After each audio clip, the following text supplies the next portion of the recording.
नमस्कार दोस्तों, स्वागत है आप सभी का इस ऑनलाइन डिजिटल प्लेटफॉर्म आयोवेक्ट्रे एजू हब पर। लगातार हमारे जो 500 वाले राजस्थान जगह के जो क्वेश्चन की जो सीरीज चल रही है, उन सीरीज में आज भी हमने टॉप क्वेश्चन ऐड कर दिए हैं। और इन क्वेश्चन को आप अगर राजस्थान में कोई भी आगामी परीक्षा के अगर देने जा रहे हैं तो ये इन प्रश्नों का आपको बेनिफिट जरूर मिलेगा। आप इन क्लासों को जरूर देखिएगा। एक क्वेश्चन है वो मिक्स में है, ज्योग्राफी के भी सवाल है, हिस्ट्री के भी है, उसके अलावा कला एवं संस्कृति के भी है। हर क्वेश्चन के साथ में हम स्ट्रॉन्ग व्याख्या भी दे रहे हैं, जिससे कि आपको उस व्याख्या में से क्वेश्चन बनेगा। और उम्मीद करता हूं आप सब बढ़िया होंगे, आप सबकी तैयारी बढ़िया चल रही होगी, आप सब मस्त होंगे। और इसी उम्मीद के साथ में ज्यादा टाइम खराब ना करते हुए इस लेक्चर को स्टार्ट कर रहे हैं।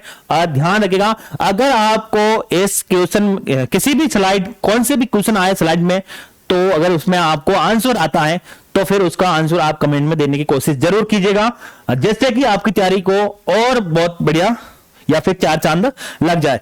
चलिए स्टार्ट करते हैं आज का पहला क्वेश्चन, जो कि आपके स्क्रीन पर आ रहा है। देखिए, पहला ही प्रश्न बढ़िया होने वाला है, इंपॉर्टेंट क्वेश्चन है, क्योंकि अक्सर ऐसे क्वेश्चन आ जाते हैं। चंबल नदी पर बने हुए निम्नलिखित बांधों में से कौन से राजस्थान में स्थित है? यह प्रश्न कई बार आया हुआ है, ठीक है ना, कई बार यह प्रश्न आया हुआ है और हर बार आ जाता है और यह क्रम पूछता है, तो आप ध्यान रखिएगा कौन सा है। देखिए, कोटा बैराज है, एक गांधी सागर है, एक जवाहर सागर है और एक राणा प्रताप सागर है। और बोल रहा है नीचे दिए गए कूटों का उपयोग करके सही उत्तर का क्या करना है, हमें चयन करना है। क्या ए बी डी होगा, या फिर ए और डी सही है, या फिर ए बी सी और डी है, या फिर केवल ए सी डी है? हमें बताना है सिर्फ राजस्थान के अंदर कौन कौन से स्थित है। अब देखिए, हम इसका पूरा का पूरा देख लेते हैं। देखिए, राजस्थान जो चंबल नदी पर ये पुल बने हुए हैं, इससे पहले हमें देखना होगा जो चंबल नदी पर बांध बने हुए हैं। चंबल नदी की जो परियोजना है, बहुउद्देशीय परियोजना है। एक तो पहले ये ध्यान रखना, बहुउद्देशीय परियोजना हमेशा ध्यान रखना वही होती है जिसके माध्यम से एक से अधिक उद्देश्यों की पूर्ति की जाती हो, ठीक है। अब चंबल नदी पर जो चंबल बहुउद्देशीय परियोजना है, देखिए चंबल पूरा का पूरा देख लेता है ध्यान से एक बार। इसका आप जब तक उत्तर बताइएगा, चंबल जो बहुउद्देशीय परियोजना है चंबल नदी पर बहुउद्देशीय परियोजना, जो चंबल परियोजना बन रखी है चंबल नदी के ऊपर, वो दो राज्यों के ऊपर है। एक तो पहले यहां लिख देते हैं बहुउद्देशीय परियोजना। हमेशा ध्यान रखना, बहुउद्देशीय परियोजना उसी को बोलते हैं जिससे एक से ज्यादा उद्देश्य की पूर्ति हो। एक से ज्यादा कैसे? ये सिंचाई में भी उपलब्ध हो रही है और पानी पीने के लिए भी हम इसका उपयोग कर रहे हैं, लाइट उत्पादन करने के लिए भी इसका प्रयोग कर रहे हैं। यह परियोजना कौन से दो राज्यों के मध्य है? तो ध्यान रखना, एक तो है एमपी और एक है राजस्थान। इन दो के मध्य यह परियोजना है भाई, इन दो के मध्य यह परियोजना स्थित है, ठीक है। चंबल नदी पर बनी हुई है, बहुउद्देशीय परियोजना है, यह आपको ध्यान होना चाहिए। चंबल नदी के ऊपर ही बहुउद्देशीय परियोजना, जो कि चंबल बहुउद्देशीय परियोजना के नाम से बनी हुई है। दोनों की इसके अंदर 50-50% की भागीदारी है भैया, ठीक है। उसके अलावा आपको यह भी बात ध्यान रखना है, टोटल यहां पर 386 मेगावाट की लाइट बनती है, जो कि 193 राजस्थान के 193 और 193 ही किसकी आ रही है? एमपी की। यह भी आपको सीधा फैक्ट याद होना चाहिए। अब देखिए, जो ये बांध बने हुए हैं, ये बांध इस परियोजना के ऊपर 3 चरणों में बने। 3 चरणों में 4 बांध बने थे, ठीक है ना, ये आपको पता होना चाहिए। 3 चरणों के अंदर 4 बांध बने थे। अब देखिए, पहला चरण प्रथम के अंदर 2 बांध बने थे। एक तो कौन सा बना था? गांधी सागर। और एक बना था गांधी सागर और एक बना था आपके कौन सा? कोटा बैराज। तो ये आपको पता होना चाहिए। पहले चरण के अंदर 2 बने थे। कई बार इनको चरण के अनुसार जो भी चरण में जैसे बने थे उस हिसाब से क्रम सेट करने को बोला जाता है, इसलिए आपको यह पता होना चाहिए। प्रथम चरण के अंदर 2 बनते हैं। अब देखिए, सेकंड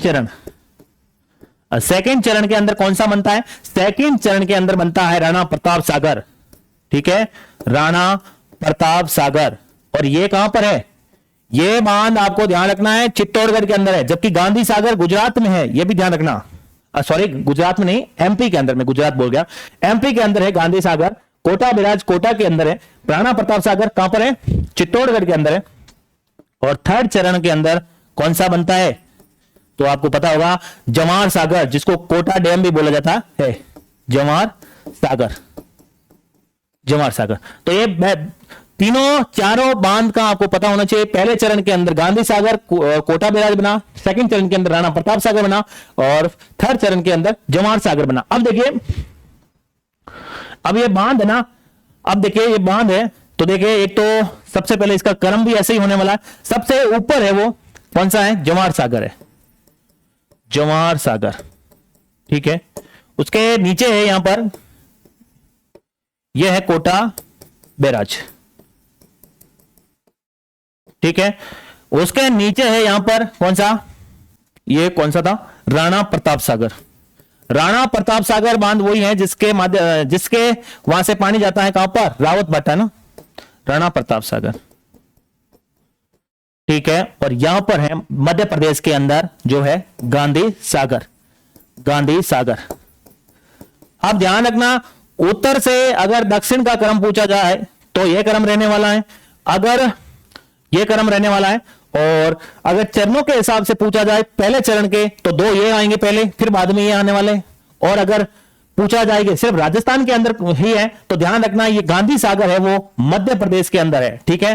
तो इसके हिसाब से बी ऑप्शन है वो गलत है, ये भी आ गया, ये भी आ गया, इसका मतलब ये गलत, ये गलत, लेकिन एक ये तीन होने चाहिए, तो तीन इसी के अंदर है। इसका मतलब ऑप्शन अपना चौथा ऑप्शन एकदम सही है, ए सी डी, यानी कि कोटा बैराज कोटा के अंदर है, जवाहर सागर जो कि कोटा बूंदी के अंदर, और राणा प्रताप सागर चित्तौड़गढ़ के अंदर। तो ये तीन बांध है वो राजस्थान के अंदर है, एक बांध है वो कहां पर बना हुआ है, राणा गांधी सागर है वो कहां पर बना हुआ है, जो कि मध्य प्रदेश के अंदर बना है। अब देखिए इनकी अलग अलग, अगर अलग अलग इसकी ये लोकेशन भी पता होना चाहिए। जो क्रम है वो ध्यान रखना, तीन तरीके से क्रम याद रखना, एक तो उत्तर से दक्षिण, एक चरणों के हिसाब से, और एक राजस्थान में कौन सा है ये भी आपको ध्यान रखना होगा। 50-50 की भागीदारी से चंबल नदी पर चंबल बहुउद्देशीय परियोजना बन रखी है। 50-50 की भागीदारी, दोनों की लाइट जो पैदा होती है वो भी आधी आधी की जाती है, तीन चरण। तो ये इस क्वेश्चन के बारे में आपको पता होना चाहिए। चलते हैं आज के नेक्स्ट क्वेश्चन पर। उन महाराणा का क्या नाम था जो केसरी सिंह बारट की जो चेतावनी राजचुंगटिया से इस कदर प्रभावित हो गए थे कि उन्होंने दिल्ली दरबार में के लिए अपनी यात्रा तक रद्द कर दी थी। वो कौन थे, महाराणा फतेह सिंह थे, या फिर महाराणा प्रताप सिंह थे, या फिर महाराणा श्याम सिंह थे, या फिर महाराणा जय सिंह थे। तो ध्यान रखिएगा। अब देखिए जो केसरी सिंह थे, केसरी सिंह थे, और ये केसरी सिंह जिनका जन्म कहां पर होता है, ये शाहपुरा के अंदर होता है। और ये शाहपुरा कौन सा है, जयपुर वाला, या फिर जयपुर वाला नहीं है भाई, ये शाहपुरा भीलवाड़ा वाला है, भीलवाड़ा, ठीक है।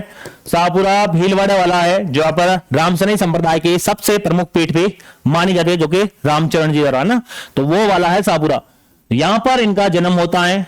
और ध्यान रखना ये इन्होंने ही क्या किया था, 1903 के अंदर क्या होता है, 1903 के अंदर जब क्या लगाया जाता है, जब लॉर्ड कर्जन, ध्यान रखना लॉर्ड कर्जन ने दिल्ली दरबार लगाया था, दिल्ली दरबार लगाया था। तो उसके अंदर केसरी सिंह ने 13 दोहे, 13 सोटे बोल सकते हो, या फिर से 13 दोहे बोल सकते हो, ये लिखे थे। और किसको दिए थे, तो ध्यान रखना ये दिए थे किसको, महाराणा फतेह सिंह को। ये कहां के थे, मेवाड़ के महाराणा महाराणा फतेह सिंह को दिए थे, फतेह सिंह को दिए थे। और इसको जब इन्होंने सुना, और उनके सुनने के बाद में ये फिर नहीं गए थे कहां पर, दिल्ली दरबार के अंदर इन्होंने हिस्सा नहीं लिया था, ये भी आपको पता होना चाहिए। उसके अलावा केसरी सिंह ने ही प्रताप चरित्र, ध्यान रखना प्रताप चरित्र भी, ये प्रताप चरित्र है वो भी किसने लिखा, वो भी ध्यान रखना केसरी सिंह ने ही लिखा था, केसरी सिंह ने ही लिखा था। उसके अलावा ये ध्यान रखना केसरी सिंह ने ही प्रताप चरित्र लिखा था। केसरी सिंह ही शाहपुरा भीलवाड़ा के इनका जन्म होता है 1903 के अंदर। लॉर्ड कर्जन का जो दिल्ली दरबार लगा था उसी के अंदर 13 सोटे या फिर 13 दोहे लिखकर किसने दिए थे, केसरी सिंह ने मेवाड़ के महाराणा फतेह सिंह को दिए थे। और उसके बाद में मेवाड़ के महाराणा फतेह सिंह जी दिल्ली दरबार के अंदर शामिल नहीं होते। चलिए अगला क्वेश्चन लेते हैं। राजस्थान के अंदर 1857 की क्रांति है वो किस स्थान से प्रारंभ हुई थी, क्या नसीराबाद से हुई थी, या फिर भरतपुर से हुई थी, एरिनपुरा से हुई थी या फिर सिरोही से हुई थी। अब देखिए राजस्थान जो 1857 की क्रांति है, देखिए 1857 की क्रांति इंपॉर्टेंट है, कई बार यहां से प्रश्न डायरेक्टली आता है। 1857 की क्रांति अब पहला है कि इस क्रांति से संबंधित एक महत्वपूर्ण प्रश्न यह पूछा जाता है, तो सबसे पहला इंपॉर्टेंट प्रश्न यह पूछा जाता है कि 1857 की क्रांति के समय राजस्थान का एजीजी कौन था। अब पहले आप तो यह याद कर लीजिएगा, प्रथम एजीजी कौन था, प्रथम एजीजी कौन था।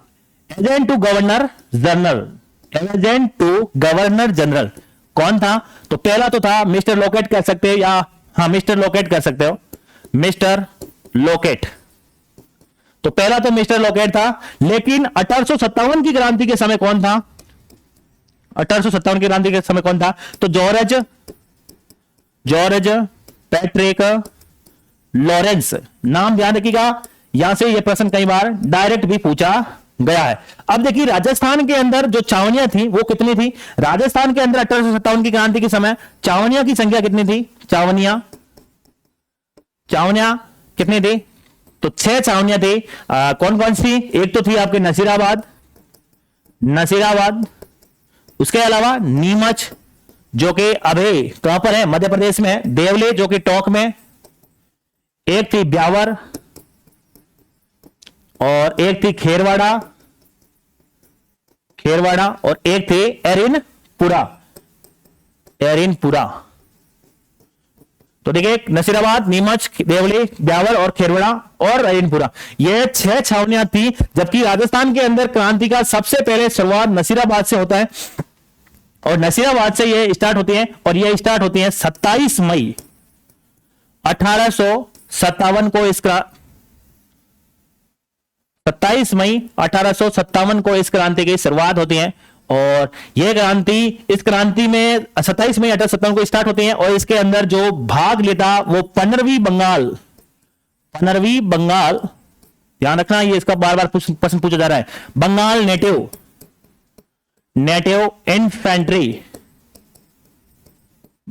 नेटिव इन्फेंट्री ने भाग लिया था। ध्यान रखना 15वीं बंगाल नेटिव इन्फेंट्री है, वो बार बार 30 दे रहा है, लेकिन आपको ध्यान रखना है 15वीं बंगाल नेटिव इन्फेंट्री ने 27 मई 1857 को इस क्रांति का बिगुल बजा दिया था। कहां से, नसीराबाद, राजस्थान से, नसीराबाद से स्टार्ट हो रही है।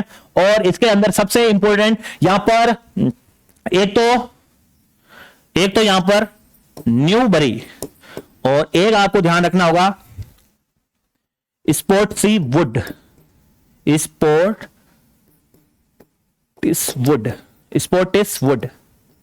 ठीक है।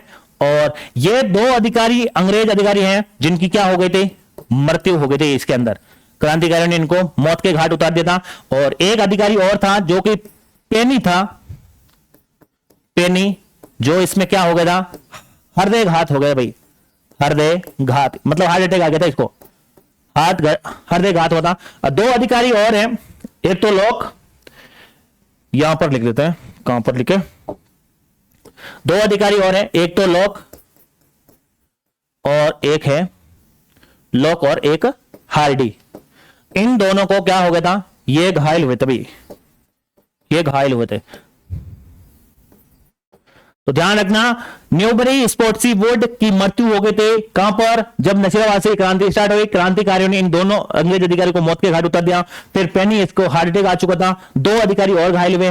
फिर यहां से ये 15वीं बंगाल नेटिव इन्फेंट्री और इसके साथ में फिर बाद में 30वीं बंगाल नेटिव इन्फेंट्री भी इनके साथ मिल गई थी और फिर ये दोनों मिलकर दिल्ली की ओर प्रस्थान करते हैं। ये भी आपको ध्यान रखना, ठीक है। तो क्रांति की शुरुआत यहां से होती है अभी, ठीक है। तो ये पता होना चाहिए, सबको पता होना चाहिए, 6 छावनियां थी। उसके अलावा ध्यान रखना ये जो ब्यावर और खेरवाड़ा, 2 एक राजस्थान की 2 ऐसी जो छावनियां थी जो कि इसमें भाग नहीं लेता, 1857 क्रांति के अंदर भाग नहीं लिया, ठीक है, भाग नहीं लिया, ठीक है। उसके अलावा जो एरिनपुरा है, जो पाली में, अभी वर्तमान पाली में, उस समय मारवाड़ से आता था, जोधपुर रीजन से, तो इसमें यहां पर 21 अगस्त 1857 को स्टार्ट कर दिया था।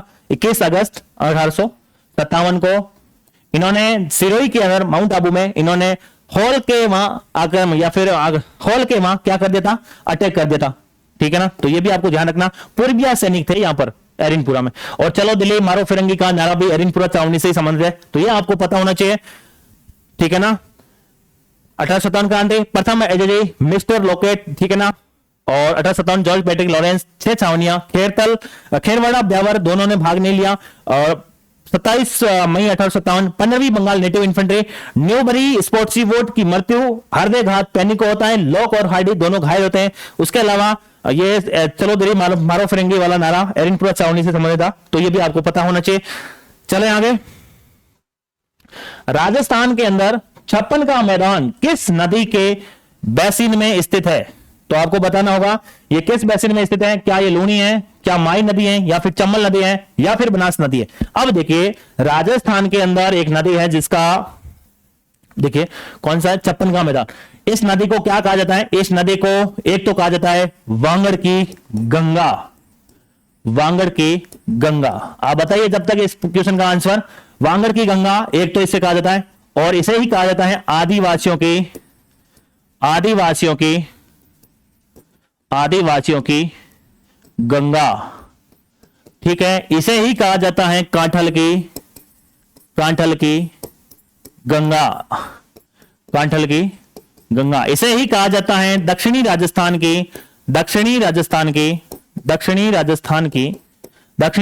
की सरवण रेखा, यानी कि, और इस कौन सी नदी की बात कर रहे हैं हम बात कर रहे हैं माही नदी की। ध्यान रखना, माही नदी इसी प्रश्न का आंसर होने वाला है। माही नदी देखिए, माही नदी राजस्थान के अंदर, देखिए यहां पर कुछ हम देखिए यहां से स्टार्ट करते हैं और यहां होते हुए ऐसे निकल जाती है।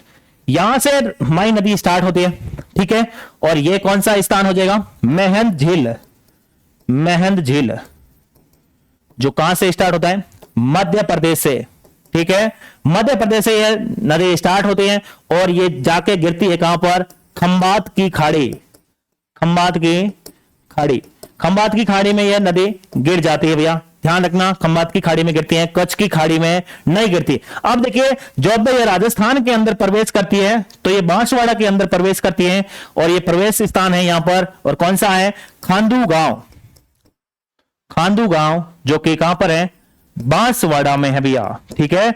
यहां से ये नदी प्रवेश करती है, फिर ये बांसवाड़ा होते हुए चलती है, लेकिन यहां थोड़ा क्या पड़ता है, ये बांसवाड़ा है लगभग ऐसे नक्शा आता है भाई, ठीक है। लेकिन थोड़ा ऊपर ऐसे कौन सा वाला, इधर प्रतापगढ़ भी आ जाता, भी ऊपर प्रतापगढ़ भी आ जाता है, ठीक है। प्रतापगढ़ वाला हिस्सा भी है, और यहां ऐसे, ठीक है। आप ये ऐसे समझने की कोशिश करें,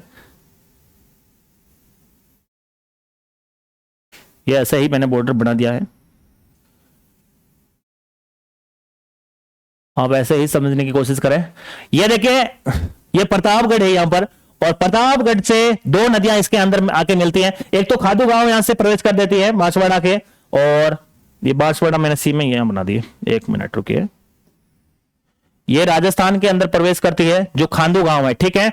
अब देखिए जो बांसवाड़ा से एक नदी आकर मिलती है इसके अंदर, एरो, ठीक है। उसके अलावा एक झाकम आके मिलती है, यहां पर मान लेते हैं झाकम मिलती है यहां पर, ठीक है। यहां पर झाकम मिलती है, और एक सोम नदी आती है जो कि उदयपुर से आती है, और ये आती है झाकम, ठीक है। उसके अलावा डूंगरपुर से एक नदी और आती है जिसका नाम है मोरेन नदी, ठीक है। उसके अलावा एक बांसवाड़ा से नदी जाकर मिलती है डूंगरपुर के अंदर, चाफ, और एक नदी और है डूंगरपुर के अंदर जाकर मिलती है जिसका नाम है, मध्य प्रदेश से आती है जिसका नाम है अनास, ठीक है। तो देखिए मोरेन, सोम, झाकम, एरो, अनास, चाप, ये इनकी सब क्या है, सहायक नदियां हैं। और बोरखेड़ा के अंदर यहां पर एक बांध बना हुआ है, बोरखेड़ा गांव, जो कि बांसवाड़ा के अंदर है, जो कि कौन सा है, माही बजाज सागर। यह भी आपको पता होना चाहिए, जो राज्य का क्या है, सबसे लंबा बांध है, ठीक है। उसके अलावा यहां पर बना हुआ है कडाना वाटर बैंक, और यहां पर जो गुजरात के अंदर बना हुआ है कडाना बैंक, कडाना बांध, कडाना वाटर बैंक, जो कि डूंगरपुर के अंदर है, और यह बना हुआ है बोरखेड़ा के अंदर, जो कि माई बजाज सागर बांध है। और प्रतापगढ़ के अंदर झाकम नदी पर झाकम डैम बना हुआ है, राजस्थान का सबसे ऊंचा बांध है। अब देखिए एक बार वापस से देख लीजिएगा, राजस्थान के अंदर जो माही नदी है, वो माही नदी राजस्थान के अंदर खांडू गांव बांसवाड़ा के अंदर प्रवेश करती है। ठीक है, बांसवाड़ा के अंदर खांडू गांव से प्रवेश करती है। उसके बाद में क्या होता है, ये बांसवाड़ा के अंदर चलती हैं, फिर बाद में थोड़ा प्रतापगढ़ के अंदर भी जाती है, फिर वापस डूंगरपुर के अंदर, डूंगरपुर होते हुए वापस खम्बात की खाड़ी, खम्बात की खाड़ी में मिल जाती है। उससे पहले राजस्थान के जो बांसवाड़ा है वहां पर एक बांध बना हुआ है, माही बजाज सागर बांध, माही बजाज सागर बांध, माही बजाज सागर बांध। ठीक है, ये राजस्थान का जो सबसे लंबा बांध है भाई, राजस्थान का सबसे लंबा बांध है, 3109 मीटर इसकी लंबाई है, जो कि सबसे बोरखेड़ा गांव में ये बना हुआ है। तो ये सबसे लंबा बांध है माही बजाज सागर बांध, जो कि राजस्थान में यहां पर बना हुआ है बांसवाड़ा के अंदर, ध्यान रखना। और एक बात यह ध्यान रखना, या इसकी सहायक नदियां ना दो प्रतापगढ़ से आती है। प्रतापगढ़ से एक तो ईरू नदी भी इसके अंदर आके मिलती है, ईरू नदी, ईरू या फिर इवास बोला जाता है। और एक प्रतापगढ़ से झाखम नदी आके मिलती है, जो कि त्रिवेणी संगम बनाते हैं। यहां पर देख लीजिएगा, यहां पर त्रिवेणी संगम बनाती है। और यहां पर कहां बनता है, त्रिवेणी संगम बनता है, जो कि सोम, माई और झाकम, तीन नदियां आकर एक जगह पर मिलती है। ठीक है, सोम, माई, झाकम यहां पर मिलती है। सोम यहां पर उदयपुर से आती है, झाकम प्रतापगढ़ से आती है, और ये माई नदी जा रही है, जो कि यहां पर मिलती है। नवाटापुरा गांव है यहां पर, जहां पर बेणेश्वर धाम बना हुआ है, जहां पर बेणेश्वर मेला लगता है, आदिवासियों का कुंभ कहा जाता है, जो कि माघ पूर्णिमा को लगता है। ये भी आपको ध्यान रखना होगा। और आगे जाती है तब देखिए मोरेन नदी एक डूंगरपुर से निकलती है, और डूंगरपुर में ही माई नदी में मिलती है, ये ध्यान रखना। लेकिन एक अनास नदी जो कि आपके एमपी से निकलती है, जो कि डूंगरपुर में जाकर माई नदी मिलती है। एक बांसवाड़ा से चाप नदी निकलती है, जो कि डूंगरपुर में जाकर माई नदी में मिलती है। तो ये पूरा का पूरा। अब आपको इनकी सहायक नदियां ध्यान रखना है, दो तो है प्रतापगढ़ से ईरो और झाकम राजस्थान का सबसे ऊंचा बांध है, 81 मीटर। ठीक है ना, यह भी आपको ध्यान रखना होगा। उसके अलावा डूंगरपुर से निकलती है मोरेन, एमपी से निकलती है अनास, और चाप निकलती है बांसवाड़ा से। ये इनकी क्या है, सहायक नदियां हैं। उसके अलावा सोम नदी, जो कि कहां पर, उदयपुर से आ रही। उसके अलावा देखिए दो और है, एक देखिए, एक तो बनी हुई है सोम नदी पर बनी हुई है सोम कागादर परियोजना, यह है उदयपुर के अंदर। ठीक है, उसके अलावा एक है सोम कमला अंबा परियोजना, सोम कमला अंबा यह परियोजना है, यह कहां पर बनी हुई है, यह डूंगरपुर में है, डूंगरपुर। तो यह भी आपको पता होना चाहिए। एक तो डूंगरपुर के अंदर बनी हुई है सोम कमला अंबा परियोजना, और सोम कागादर उदयपुर के अंदर बनी हुई है सोम नदी पर सोम कमला अंबा परियोजना, जो कि डूंगरपुर राज्य की है, जो कि यहां पर बनी हुई है। तो यह सब कुछ याद होना चाहिए। महन झील ये भी याद होना चाहिए। और जो माही परियोजना है वो राजस्थान और गुजरात की जो संयुक्त परियोजना है, ये भी ध्यान रखना, बहुउद्देशीय परियोजना भी है। 45-55 की भागीदारी से ये चल रही है। ठीक है, तो ये भी आपको पता होना चाहिए। तो ये हो गया। और हाँ, सबसे इंपॉर्टेंट जो 56 का मैदान है, अब क्या होता है, राजस्थान की बांसवाड़ा में सबसे ज्यादा चलती है, बांसवाड़ा के अंदर सबसे ज्यादा चलती है, कर्क रेखा को 2 बार काटती है, यह भी आपको ध्यान रखना होगा। और जो ये नदी है ना बांसवाड़ा के अंदर जब चलते हैं तो करीबन 100 के आसपास टापुओं का निर्माण भी करती है। और बांसवाड़ा के अंदर 56 नदी नाले का निर्माण भी करती है। और इन्हीं 56 नदी नालों या फिर 56 गांवों के समूह को ही क्या बोला जाता है, 56 का मैदान बोला जाता है, जो कि माई नदी पर है। और माई नदी बांसवाड़ा के अंदर 56 का मैदान बनाती है। चलिए अगला क्वेश्चन, निम्नलिखित में से कौन सा सुमेलित नहीं है, संरक्षित क्षेत्र, जिला और स्थान। रोटो नागौर के अंदर एकदम सही है। उमेदगंज, अजमेर, बेड़, झुंझुनू और गुड़ा बिश्नोई, जोधपुर, यह सही है, यह सही है, लेकिन यह गलत है। अब ध्यान रखिएगा, ऐसे प्रश्न आते हैं आपको, संरक्षित क्षेत्र हर जिले का अलग अलग है, और यह सब आपको याद करके ही जाना पड़ेगा। अभी नवीनतम जिले और बने, उनका भी घोषित होने होगा, और उनका भी आपको संरक्षित क्षेत्र जरूर याद करके जाना होगा। क्योंकि अब देखिए कुर्जा था, पहले जोधपुर का था कुर्जा, लेकिन अब कुर्जा हुआ किसका, वो कुर्जा अब फलोदी का होने वाला है। ठीक है ना, ये भी आपको ध्यान रखना होगा। तो अब नवीनतम कुछ और बने हैं, तो उनको भी आपको याद करना होगा। राजस्थान में किस शहर में ग्रेनाइट सिटी के नाम से जाना जाता है, क्या जयपुर को जाना जाता है, क्या जालोर को जाना जाता है, या जैसलमेर, या फिर जोधपुर। इसका क्वेश्चन देखिए, राजस्थान के अंदर अनेक तरह के पत्थर निकलते हैं। अब देखिए काला पत्थर है, वो काला पत्थर है, वो कहां से निकलता है, तो ध्यान रखना, काला पत्थर आपके निकलता है भैंसलाना से। और भैंसलाना कहां पर पड़ता है, भैंसलाना से निकलता है, और भैंसलाना कहां पर पड़ता है, और यह पड़ता है जयपुर के अंदर, ठीक है। उसके अलावा जो पीला पत्थर है, पीला पत्थर है, वो पीला निकलता है पीथला गांव, पीथला गांव जो कि जैसलमेर के अंदर है भैया, ठीक है। उसके अलावा बादामी पत्थर, बादामी पत्थर वो निकलता है जोधपुर से, जोधपुर से, यह भी आपको पता होना चाहिए। उसके अलावा सतरंगी पत्थर, सतरंगी पत्थर निकलता है आपके पाली से, खादरा गांव है, खादरा गांव जो कि कहां पर पड़ता है, पाली पड़ता है, यहां से निकलता है सतरंगी। और ग्रेनाइट सिटी किसको बोला जाता है, जालोर को बोला जाता है ग्रेनाइट सिटी, तो ध्यान रखना ग्रेनाइट सिटी जालोर। निम्नलिखित में से कौन से जिले जो कि पेट्रोलियम उत्पादक करने वाले बीकानेर नागौर बेसिन में है, शामिल है, ठीक है। बीकानेर और नागौर बेसिन में शामिल है। अब देखिए पहले में बीकानेर, नागौर, श्रीगंगानगर, हनुमानगढ़ और चुरू, बाड़मेर, बीकानेर, नागौर, जालोर और जैसलमेर। भाई जैसलमेर बाड़मेर कैसे आएंगे, जालोर उसमें कैसे आ सकता, इस हिसाब से ये तो गलत हो गया। कोटा, बारा, बूंदी ये तो बिल्कुल भी नहीं आ सकते। जैसलमेर, बीकानेर, नागौर, बूंदी, ये देखिए इसमें भी बूंदी आ गया, जैसलमेर उसमें कहां आएगा, इस हिसाब से पहला ही ऑप्शन सही है, पहला ही ऑप्शन सही है। हाड़ौती क्षेत्र से भी पेट्रोल और ये निकल रहा है गैस, पेट्रोल निकल रहा है, हाड़ौती वाला क्षेत्र में भी निकल रहा है। जैसलमेर वाला क्षेत्र है यहां पर गैस है, बाड़मेर वाला क्षेत्र में पेट्रोल है, और उसके अलावा ये बीकानेर वाला क्षेत्र है यहां पर भी पेट्रोल और डीजल, पेट्रोल वगैरह निकल रहे हैं। तो आपको ध्यान रखना होगा, ऐसे प्रश्न आते हैं। आकल काष्ठ जीवाश्म पार्क, ठीक है ना, और राजस्थान के किस जिले में स्थित है भाई, क्या बीकानेर में है, जोधपुर में है, अजमेर में है, जैसलमेर में है, यह प्रश्न तो सबको पता होगा। जैसलमेर के अंदर आकल काष्ठ जीवाश्म पार्क स्थित है। उसके अलावा मरु उद्यान, मरु उद्यान भी जैसलमेर के अंदर है, मरु उद्यान भी जैसलमेर के अंदर ही स्थित है, ध्यान रखना मरु उद्यान भी जैसलमेर के अंदर है, यह भी आपको ध्यान रखना होगा। सगरा भोज का गांव एक है जहां पर खजूर पार्क बना हुआ है, सगरा भोज का ना, सगरा भोजगा नामक, ये भी जैसलमेर का ही गांव है जहां पर खजूर का अनुसंधान केंद्र बना हुआ है या खजूर का पार्क लगा हुआ है।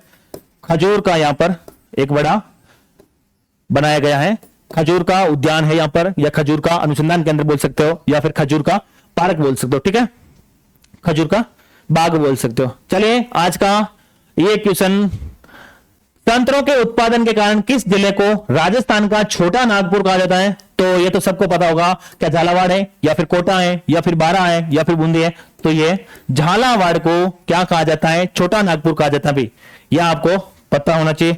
अगला प्रश्न, 2001-2011 के दशक में राजस्थान के किस जिले की जनसंख्या वृद्धि दर न्यूनतम थी, क्या झुंझुनू की थी, या फिर गंगानगर की थी, या बूंदी की थी, या फिर पाली थी, तो ध्यान रखना ये गंगानगर जिले की न्यूनतम थी भैया, वृद्धि दर न्यूनतम आपके गंगानगर जिले की थी। अभी जनगणना का कार्य स्टार्ट हो चुका है, कुछ दिनों बाद में आपको नए आंकड़े भी मिल जाएंगे, ठीक है ना, तो ध्यान रखिए तब तक को आपको इनको पढ़ना ही पड़ेगा।